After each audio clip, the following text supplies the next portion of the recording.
En regardant l'évolution du thermomètre en France depuis le début du siècle dernier, on s'aperçoit qu'un changement s'opère au cours des années 80. Depuis l'an 2000, nous avons vécu 9 des 10 années les plus chaudes en France métropolitaine. Le réchauffement en France est donc de plus en plus marqué par rapport à ce que l'on appelle la variabilité naturelle du climat. Et bien entendu, cette hausse des températures moyennes s'accompagne d'autres phénomènes.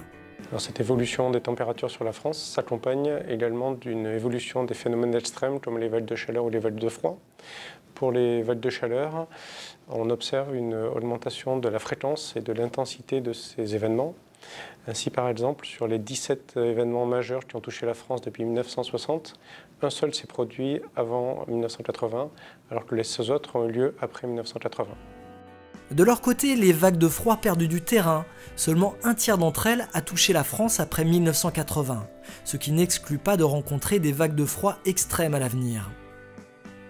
Alors que dire des précipitations ? Aucune tendance nationale ne se dégage réellement, ça se joue plutôt au niveau régional. En ce qui concerne les phénomènes extrêmes, on observe une augmentation des pluies intenses dans le sud-est de la France, aussi bien en intensité qu'en fréquence de ces événements.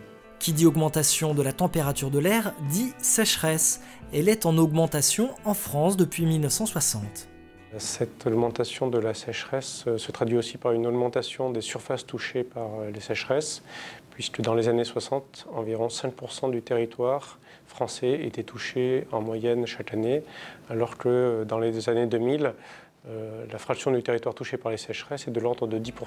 Et pour ceux qui aiment skier, il va falloir monter plus haut pour trouver son bonheur. L'enneigement de nos massifs est aussi un signe de l'évolution du climat. On observe une diminution de la hauteur de neige moyenne, en particulier sur les sites de moyenne montagne, qui est de l'ordre actuellement d'une diminution de 1 mois à 1500 mètres d'altitude environ.